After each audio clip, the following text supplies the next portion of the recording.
Ya, yang mau beli kablingan di sini sebelah kanan nih. Yang mau beli kablingan nggak tahu saya. Ya, sebelah kanan kita bisa lihat gunung yang datar di sebelah sana. Ya, di sebelah kanan Bapak Ibu, perhatikan sebelah kanan sana agak ke belakang dikit lihat.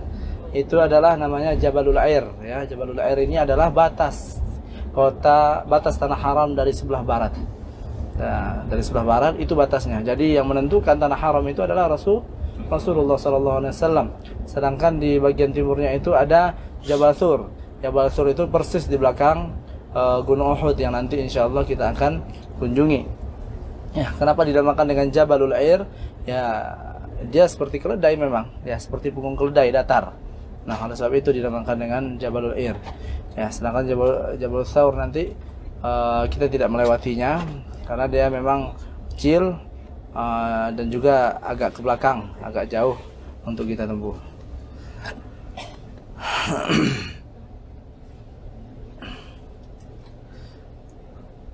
Ya Bapak Ibu yang kami muliakan, insya Allah sekarang kita akan menuju ke Gunung Uhud. Ya, semuanya tahu ya. Saya yakin semua yang di atas mobil ini udah pernah pergi umroh. Ya, kita sama-sama mengetahui bahwasanya gunung ini adalah gunung yang dicintai oleh Rasulullah SAW dan kita mencintainya dan dia juga mencintai kita.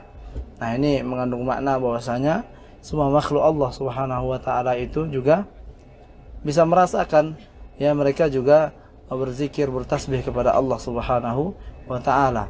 Ketika Rasulullah SAW bersama sahabatnya, ya, Abu Bakar dan juga Umar dan juga Utsman menaiki Gunung Uhud, ketika itu Gunung Uhud itu bergoncang.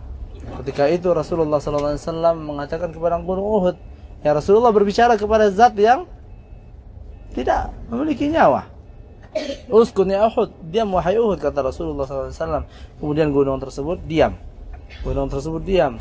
Fa inna alaika ya Rasulullah wa siddiqun wa syahidan.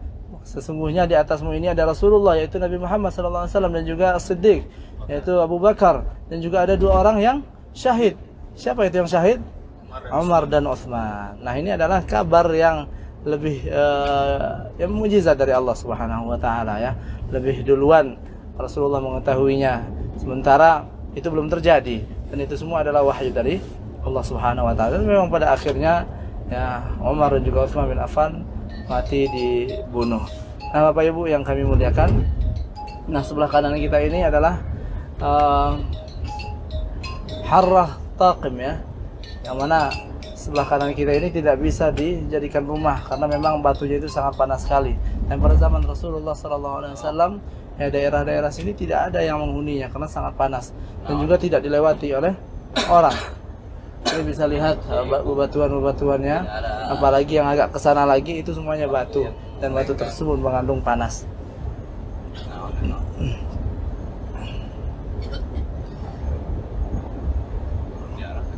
Nah, Bapak Ibu yang kami muliakan, tentu Bapak Ibu selama di Tanah Suci ini bertanya-tanya, di mana sebenarnya perumahan penduduk di sini? Betul tidak Bapak Ibu? Rumahnya seperti yang kita bisa lihat sebelah kanan kiri, sebelah kiri kita ini Bapak Ibu. Itu di satu rumah itu ya kayak ruko, ya. Seperti itu rumah-rumah orang sini. Nah, di satu rumah itu kadang-kadang ada 4 keluarga, 5 keluarga, berbeda dengan kita. Satu keluarga satu rumah. Kita lebih kaya dari mereka. Ya, ada halamannya juga. Mereka tidak memiliki halaman karena memang tanah sangat mahal sekali di sini. Berbeda dengan kita. Dan juga untuk membuat rumah itu sangat susah sekali. Ya, dan rumahnya itu harus bagus. Karena kalau bikin rumah dari kayu luar biasa panasnya. Kalau kita di Indonesia bikin rumah pakai kayu jangan ada masalah, masih bisa kita tempati karena cuacanya tidak begitu ekstrim seperti di sini. Nah, kita bisa lihat dari sini Bapak Ibu, depan kita itu ada gunung yang sangat besar sebelah kiri. Ya, sebelah kiri sana itu adalah pegunungan Uhud. Nah, jadi Bapak Ibu yang kami muliakan, Rasulullah SAW mencintai gunung ini dan kita juga mencintainya. Dalam sebuah riwayat dikatakan bahwasanya gunung Uhud itu akan diangkat ke surga kelak. Ya, dan dia adalah salah satu gunung dari gunung-gunung surga. Tak ada gunung yang lebih mulia daripada gunung Uhud. Meskipun di atas gunung Thur itu ada gua di sana, tapi tidak ada keutamaan yang dikatakan oleh Rasulullah SAW. Begitu juga dengan gua Hira yang berada di atas apa? Gunung apa? Gua Hira itu terdapat di gunung apa? Jabal Nur. Ya, itu tidak ada memiliki keutamaan, tetapi Gunung Uhud ini memiliki keutamaan. Nah, Bu-ibu, ini bin Daud ya. Belajar. Cuma bilang aja. Shopping. Belanjanya di dekat Masjid Nabawi aja. Harganya itu nggak terlalu mahal, Bu. Ya sama aja. Ya kalau kena tipu itu ya kena tipu, sama aja di mana-mana. Mau di sini mau di sana, kalau kena tipu itu ya tetap aja kena tipu. Ya pintar-pintar nawar, ibu-ibu saya yakin. Ya kalau masalah nawar-nawar insya Allah nggak apalah, nggak kalah. Ya insya Allah Ta'ala. Nah Bapak Ibu yang kami muliakan, Gunung Uhud ini merupakan saksi dari perjalanan perjuangan Rasulullah Sallallahu Alaihi Wasallam. Kalaulah ia itu bisa berbicara, maka sangat banyak sekali cerita yang akan dia ceritakan kepada kita. Ya, di sini terjadi peperangan yang sangat berbekas sekali di jiwa, di hati, di diri kaum muslimin. Ya, yang mana ketika itu Rasulullah Sallallahu Alaihi Wasallam ya juga ikut berperang dan dia menjadi panglima perang, dan ketika itu Rasulullah terluka, dan pada akhirnya pada peperangan ini kaum muslimin menang atau kalah? Kalah. Ya, kalah kalau kita mengacu kepada rumus perang. Kalau rumus perang itu siapa yang paling banyak korban jiwanya, dialah yang kalah. Ya, tetapi pada hakikatnya kaum muslimin itu menang. Buktinya apa? Ketika Rasulullah SAW dikabarkan meninggal. Ya, dikabarkan Rasulullah itu meninggal, dan juga ada beberapa orang sahabat yang dicintai oleh Rasulullah SAW juga meninggal. Ya, kita lihat tabrakan di mana-mana. Setiap hari ada tabrakan di sini ya. Jadi ketika itu kaum muslimin ya semakin bersemangat untuk berjihad. Ya, semakin semangat untuk berjihad. Mereka tidak bisa lagi menahan apapun ya, kecuali mereka itu ya mengusahakan untuk melindungi Rasulullah SAW dan menghancurkan kaum musyrikin. Nah, jadi ketika kabar itu tersebar dari orang-orang kaum musyrikin Mekah, itu orang-orang Quraisy, maka kaum muslimin itu bersemangat berperang, dan pada akhirnya orang-orang kafir, ya orang kafir Quraisy ketika itu mereka pun pergi meninggalkan kota Madinah. Tapi kalau untuk jumlah yang banyak meninggal memang kaum muslimin. Ya, berapa orang yang meninggal? 70 orang dari kaum muslimin yang meninggal. Nah, termasuk di sana paman Rasulullah SAW yang sangat dia cintai, siapa namanya? Hamzah Asadullah. Ya, Hamzah bin Abdul Muttalib yang senantiasa menjadi tameng bagi Rasulullah SAW di dalam dakwahnya. Ketika Rasulullah berdakwah ketika di Mekah, dia menjadi tameng. Ketika di Madinah juga menjadi tameng. Nah, Bapak Ibu, ini sebelah kanan Carrefour ya. Carrefour kan? Ternyata beda namanya. Carepare. Loteng ada di sini. Ya, Bapak Ibu yang kami muliakan. Jadi ketika orang kafir Quraisy itu menderita kekalahan ketika perang Badar, yang mana Badar itu tidak jauh dari kota Madinah, yang mana Badar ini terletak di tepian Laut Merah. Ya, ketika itu orang-orang kafir Quraisy yang mana mereka melakukan perdagangan ya dari Syam, membawa barang dagangannya dan juga untung yang sangat besar dari negeri Syam. Ketika itu diketahui oleh Rasulullah SAW, dan ketika itu Rasulullah SAW mengirimkan pasukan untuk menyerang orang-orang yang datang dari negeri Syam yang membawa harta mereka. Tujuannya apa? Ya, untuk membalas dendam ya terhadap apa yang mereka lakukan kepada Rasulullah SAW. Nah, ketika kabar itu tersebar bahwasanya Rasulullah mengirim pasukan, mereka pun mendatangkan pasukan dari Mekah. Nah, terjadilah peperangan Badar, dan pada ketika itu Allah Subhanahu wa taala membantu Rasulullah SAW dan memenangkan kaum muslimin. Ketika itu mereka juga ikut berperang. Nah, itulah yang menyebabkan kaum kafir Quraisy itu kalah. Nah, oleh sebab itu setelah itu mereka pun langsung datang ke kota Madinah untuk bermain tandang melawan kaum muslimin, ingin membalas dendam kekalahan yang mereka derita ketika perang Badar. Ya, mereka jumlahnya di sini orang-orang kafir Quraisy itu 3.000. Sementara kaum muslimin itu pada hakikatnya jumlahnya itu sampai 1.000. Tapi karena hasutan orang-orang munafikin, maka jumlahnya itu lebih kurang 600 sampai 700-an orang. 300 mundur. Nah, di sini kelihatan orang-orang yang munafik. Meskipun mereka itu setelah itu banyak yang bertaubat. Nah, sebelah kanan kita ini semuanya Gunung Uhud, Bapak Ibu. Ya, sebelah kiri kita sudah bisa melihat menara Masjid Nabawi, dan tidak ada bangunan yang lebih tinggi dari menara Masjid Nabawi. Tujuannya apa? Agar bisa dilihat Masjid Nabawi dari kejauhan. Nah, Bapak Ibu yang kami muliakan, Jadi datanglah kaum musyrikin ya ke kota Madinah Al-Munawwarah yang ketika itu langsung dipimpin oleh Abu Sufyan. Ya, Abu Sufyan yang mana ketika itu dia menjadi pemimpin dan mengutus Khalid bin Walid yang ketika itu belum masuk Islam menjadi panglima, ya panglima pasukan berkuda kavaleri ya. Nah, dialah yang mengamankan menjadi benteng terakhir kaum kafir Quraisy. Nah, pecahlah peperangan tersebut. Dari mana nih?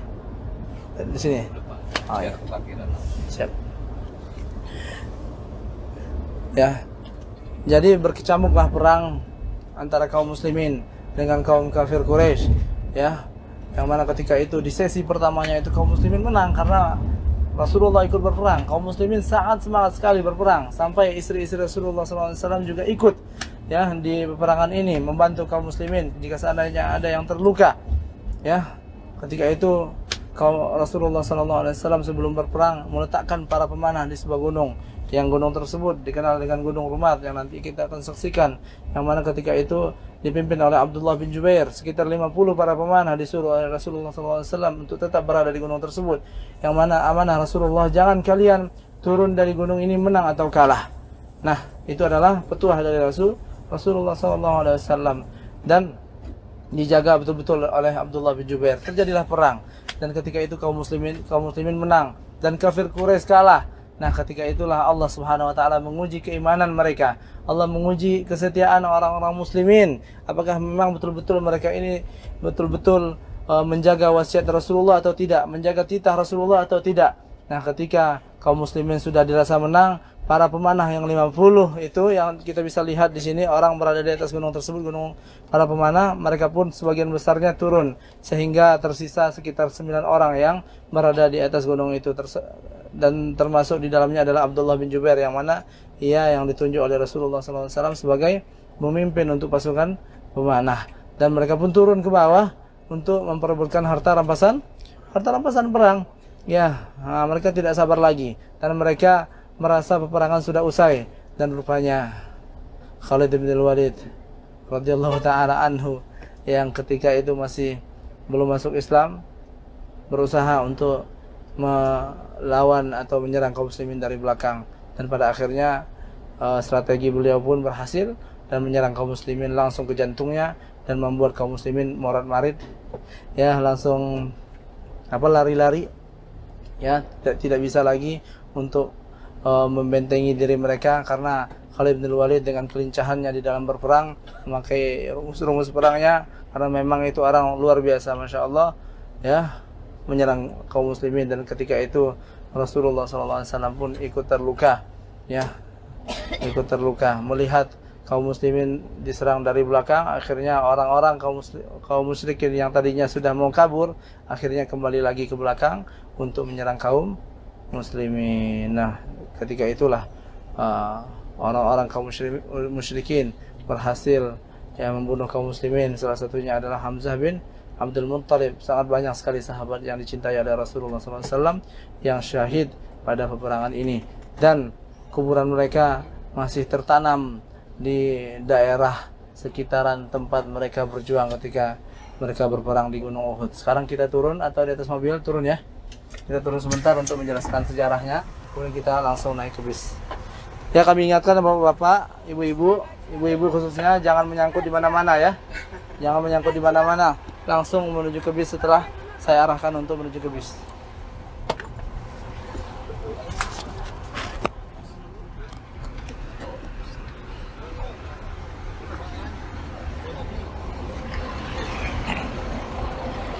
Ya, Bismillah, Assalamualaikum warahmatullahi wabarakatuh. Di sini kita berhenti untuk mengetahui sejarah dari kejadian di sekitar Jabal Uhud, di mana dahulu kala terjadi peperangan antara kaum muslimin dan kaum kafir Quraisy, yang pada saat itu terbunuhlah 70 syuhada ya, Syuhada Uhud atau yang dikenal dengan Syuhada Uhud.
Sepatah kata.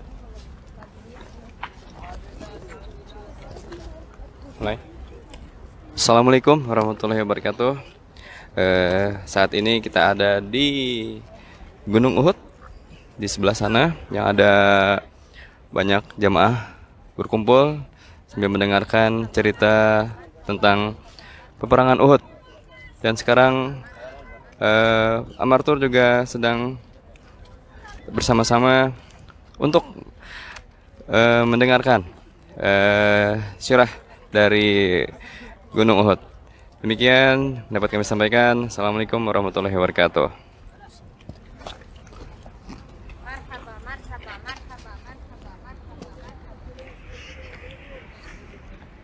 Itu di sana tempat pemanah, ya, yang orang pada ke atas.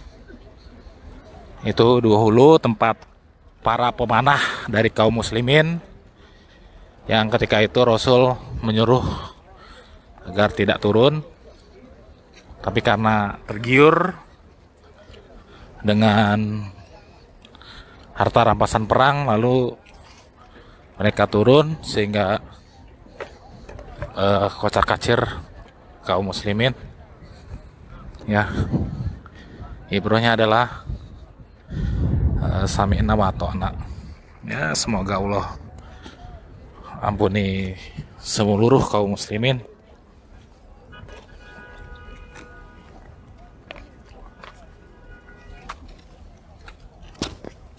Ya, silakan berkumpul.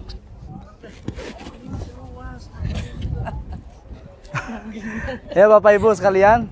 Nah, gunung yang besar ini, ya bukan yang gunung kecil ini ya. Gunung yang besar ini dari sana sampai di sini, ini semuanya itu adalah Gunung Uhud. Yang besar ini. Siapa yang mengikuti jenazah, kemudian ikut juga untuk menguburnya, maka mendapatkan dua qirat. Yang mana satu qiratnya itu sebesar Gunung Uhud. Kalau kita ikut menguburkannya dapat dua Gunung Uhud. Masya Allah. Ini adalah keutamaan yang diberikan Allah kepada umat Nabi besar Muhammad sallallahu alaihi wasallam. Kalau kita sholat di Masjid Nabawi berapa kali lipat? 1000 kali lipat. Kita berdoa kepada Allah Ta'ala untuk melipat gandakan sholat yang kita lakukan di Masjidil Haram dan juga di Masjid Nabawi, insyaAllah Ta'ala. Nah, kita kembali menceritakan tentang sejarah, ya, sejarah Gunung Uhud. Sekarang kita ceritakan langsung saja. Itu sebelah sana adalah Masjid Nabawi. Disitulah markas kaum muslimin. Di situ markas kaum muslimin, yang mana kaum kafir Quraisy itu langsung datang dari sebelah sana. Ya, tempat berkecamuknya perang itu tepat di sebelah sana. Yang ada warna-warna biru itu di sana tempat terjadinya perang. Rasulullah SAW meletakkan kaum muslimin sekitar 50 orang berada di atas gunung Rumat, ya, di atas gunung ini, guna untuk menjaga kawasan ini, ya, biar mereka tidak berputar kemudian menyerang kaum muslimin yang poskonya sebelah sana. Kaum musyrikin sebelah sana, kaum muslimin sebelah sana. Di balik gunung itu adalah posko kaum muslimin. Jadi dijaga oleh Rasulullah SAW dengan meletakkan para pemanah di atas gunung ini. Kalau seandainya ada dari mereka itu yang melewati jalan ini, nah, kemudian mereka berputar dari gunung rumah dan menyerang kaum muslimin. Nah, berapa kali usaha Khalid bin Walid dengan pasukan-pasukannya itu untuk mengitari gunung ini untuk menyerang kaum muslimin. Tetapi di sebelah sana tetap dikawal oleh kaum muslimin. Dikawal dan terus dikawal. Dan para pemanah masih berada di atas gunung itu. Terjadilah perang terus-menerus. Dan pada akhirnya kaum muslimin pun menang. Nah, ketika menang, Allah Subhanahu wa taala menguji kesetiaan mereka dengan Rasulullah sallallahu alaihi wasallam dan turunlah sekitar 41 orang sahabat Rasulullah yang berada di atas gunung yang seharusnya mereka menjaga sebelah sini, mereka turun ke sebelah sana dan berebut harta rampasan perang. Akhirnya cuma 9 orang di sini, termasuk Abdullah bin Jubair untuk mengamankan daerah sini. Khalid bin Walid sudah berapa kali dia berusaha masuk ke sini, berusaha terus dan pada akhirnya karena jumlahnya sudah sedikit, dia pun masuk ke sini, berputar dan mengitari gunung ini dan menyerang kaum muslimin langsung dari belakang, membuat kaum muslimin langsung terpontang-panting, tak bisa melawan hantaman musuh yang langsung datang dari belakang mereka. Nah, banyak kaum muslimin yang syahid di sebelah sana, ya. Itu adalah pekuburan syuhada Uhud. Kita bisa lihat papan-papan berwarna biru, disitulah dikuburkan sahabat Rasulullah SAW, yang mana sebagian mereka itu dikuburkan di sebelah sini. Ya, tetapi karena tahun 40-an Hijriyah terjadi perang, terjadi banjir yang sangat besar, akhirnya banyak dari kuburan-kuburan sahabat syuhada ini yang keluar, akhirnya dipindahkan ke sebelah sana. Ya, dipindahkan sebelah sana.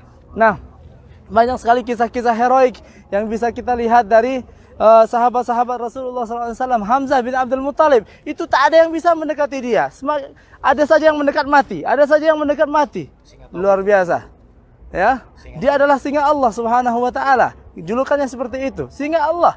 Ya, tidak ada yang mendekat langsung ditebas, mati. Nah, suatu kali dia pun kecolongan. Ketika tidak ada lagi orang di depannya, karena orang tidak ada lagi yang berani mendekat kepadanya, posisi Hamzah itu sebelah gunung ini. Nah, datanglah salah seorang budak yang diutus oleh siapa? Hindun, si istrinya siapa? Abu Sufyan. Masuk Islam mereka keduanya setelah Fathu Makkah. Nah, ketika itu pun Wahsy ini yang ketika itu dia selalu mendambakan kemerdekaan. Dia ketika itu ditawarkan oleh Hindun, "Wahai Wahsy, kamu berangkat dengan kami ke Madinah. Tugas kamu cuma satu, yaitu membunuh Hamzah bin Abdul Muttalib, yang mana dia ini telah membunuh paman-paman kami, telah membunuh orang-orang petinggi-petinggi kami dari kaum kafir Quraisy." Nah, setelah itu Bapak Ibu yang kami muliakan, Wahsy ini selalu dia mengincar-ngincar sebelah sini. Sebelah sini, Pak. Ini bukan apa ya, bukan TV, bukan gambar, bukan apa ya. Sebelah sini Wahsy itu selalu di sini. Dicari-cari terus. Ketika Hamzah terus menyerang, siapa yang datang? Diserang. Ketika itu dia melihat kesempatan kosong, ya, langsung dia menombak, ya, yang mana tombaknya itu berbeda dengan tombak yang kita ketahui. Tombak Habasyi itu ibarat tombak yang panjang, tidak ada matanya. Cuma satu mata, ya. Cuma satu mata panjang, sekitar segini ya panjangnya, runcing ujungnya. Kemudian dia pun langsung melempar seperti ini. Ke atas lemparnya, berbeda dengan tombak seperti ini. Tombak seperti ini kan? Tapi dia orang-orang Habasyi memiliki alat yang khusus untuk berperang. Dia lempar seperti ini ke atas. Dan dia mengintai di bawah perutnya Hamzah bin Abdul Muttalib. Karena bagian pusatnya ini tidak ada di situ baju besinya. Nah, itu yang diintai oleh Wahsy ini dan langsung tembus ke dalam perut Hamzah bin Abdul Muttalib. Ketika itu Hamzah Asadullah langsung terjatuh dan meninggal. Ya, dan setelah itu banyak riwayat mengatakan bahwasanya, ya, Hindun pun saking bencinya kepada Hamzah ini, dia pun membelah dada, ya, Asadullah Hamzah bin Abdul Muttalib, kemudian mengambil jantungnya dan dikunyah-kunyah, kemudian dimuntahkan oleh beliau. Saking bencinya kepada Hamzah bin Abdul Muttalib, dipotong telinganya, dipotong hidungnya. Ya. Jadi ketika terjadi banjir di sini sering, ya, syuhada itu terlihat, ya, terlihat kakinya, terlihat badannya. Dan pada tahun 90-an juga pernah banjir di sini, para syuhada itu juga pernah nongol. Memang seperti itulah keadaan para syuhada. Jangan kalian menyangka mereka itu mati, mereka itu masih hidup. Ya, wala tahsabanna alladziina qutilu fi sabilillahi amwat bal ahya. Jangan kalian sangka orang-orang yang mati di jalan Allah Subhanahu wa taala mereka itu mati, tetapi mereka itu hidup. Kita ini yang mati. Hati kita mati tak mau berzikir. Hati kita ini tak mau mengingat Allah. Hati kita ini tak mau kembali kepada Allah. Ketika melakukan bersalah, selalu keenakan melakukan masalah. Selalu keenakan dengan dosa. Tapi sebaik-baik kehidupan dan kehidupan yang sebenar-benarnya adalah kehidupan para syuhada. Mereka itu masih hidup, enggan bumi untuk memakan tubuh mereka. Sampai saat ini mereka itu masih segar darahnya, tidak dimakan oleh tanah, tidak mau hewan-hewan dalam tanah untuk mendekatinya karena Allah Subhanahu wa taala menjaga mereka. Nah, dikuburkan di sana 70 orang. Ya, itulah Hanzalah. Hanzalah yang ketika itu dia dikabarkan untuk berperang. Ketika itu dia setelah berhubungan dengan istrinya langsung meninggalkan istrinya dan langsung ikut berperang dengan Rasulullah sallallahu alaihi wasallam. Dan ketika itu dia pun syahid di jalan Allah. Ketika dia ingin diangkat oleh para sahabat, Rasulullah sallallahu alaihi wasallam melihat ke langit, ada seorang mayat dari kaum muslimin yang sedang dimandikan oleh malaikat. Kemudian Rasulullah sallallahu alaihi wasallam pun bertanya kepada ahli keluarganya, kepada keluarganya, ini siapa ini? Kenapa dia seperti ini? Oh, rupanya dia belum mandi junub, dimandikan oleh malaikat. Ya, Bapak Ibu yang kami muliakan, banyak sekali kisah-kisah yang lain seperti Hamzah bin Abdul Muttalib, yang mana ketika itu tidak ada kain kafan, tidak ada kain untuk menutupi dirinya. Ketika itu langsung datang Safiyah, maaf, salah satu bibi dari Rasulullah sallallahu alaihi wasallam datang dari sebelah sana. Ya, langsung membawa kain ketika itu, dan ketika itu Rasulullah menghalanginya.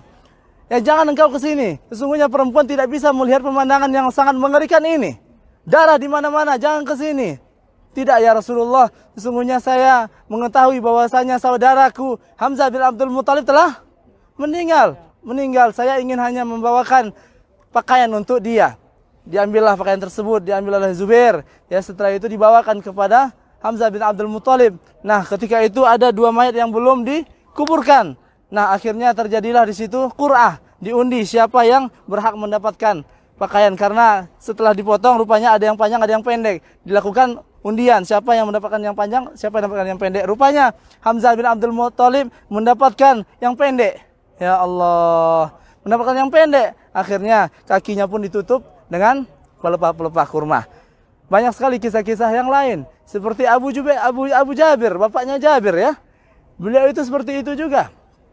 Ikut berperang, sudah tua, ikut berperang, ketika itu dia terbunuh. Dan Jabir ini sangat sedih sekali, bapaknya ini meninggal. Dan ketika bapaknya ini meninggal, dia tidak mau, ya, itu bapaknya itu dikuburkan seperti ini. Tidak mau, dia ingin memindahkan ke kuburan kaum muslimin. Tetapi ketika itu dia selalu menginginkan itu dipindahkan saja ke kuburan kaum muslimin, dipindahkan.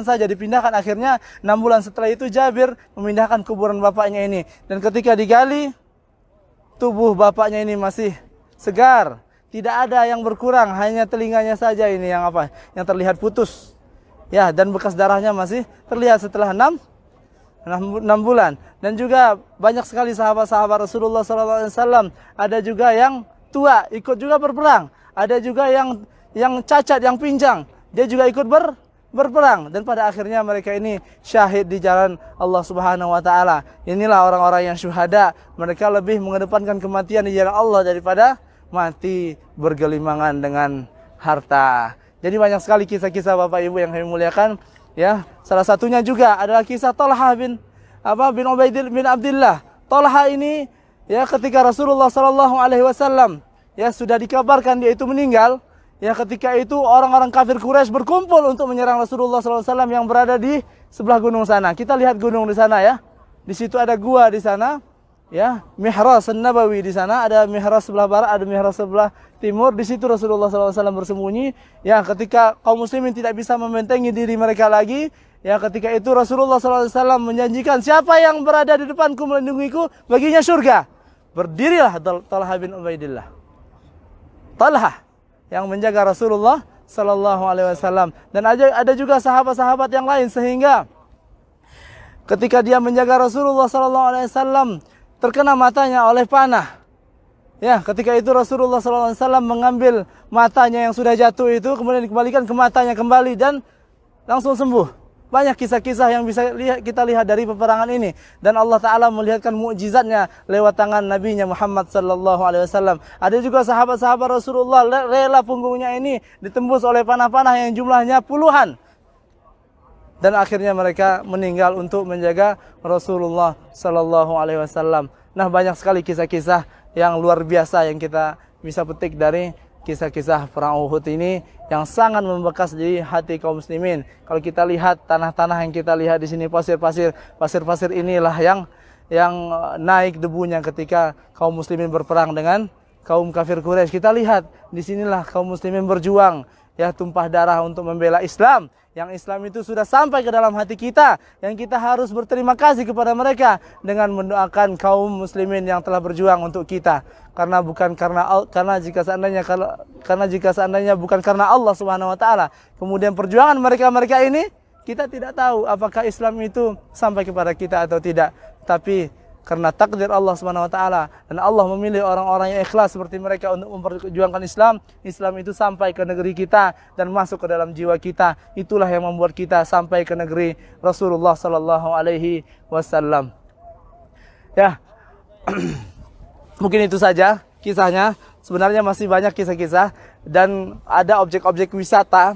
Kalau ada travel kita yang mau melakukan, ya, wisatanya itu lebih luar biasa Kota Madinah, insya Allah saya bisa menemani. Banyak sekali, bukan sekedar Gunung Uhud, Gunung Khandak, kemudian Kiblaten, itu udah biasa, tapi masih banyak karena Kota Madinah ini adalah kota sejarah. Tiap jengkalnya itu adalah sejarah Rasulullah SAW dengan sahabatnya. Di sana ada Mihrab Nabawi. Kita masuk ke sana itu udah kayak bukan di Madinah. Luar biasa di sana. Ada tumbuh-tumbuhan. Kalau habis hujan, masya Allah indah sekali di sana. Di sana Rasulullah SAW bersembunyi.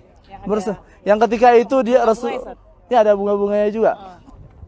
Ada tamannya. Ada tamannya juga di sana. Sebelah sana itu bukan dibikin, itu alami ya. Alami di situ Rasulullah bersembunyi. Ada gua di sana kecil sekali. Di situ ada aliran air yang mana ketika Rasulullah terluka diambilkan oleh Ali bin Abi Thalib. Ya, lewat topi perangnya diambil, dengan topi perangnya diambil air kemudian dikasih kepada Rasulullah SAW. Dan ketika itu Rasulullah SAW mencium air tersebut tidak wangi, sudah lama ya, karena memang jarang air di sini.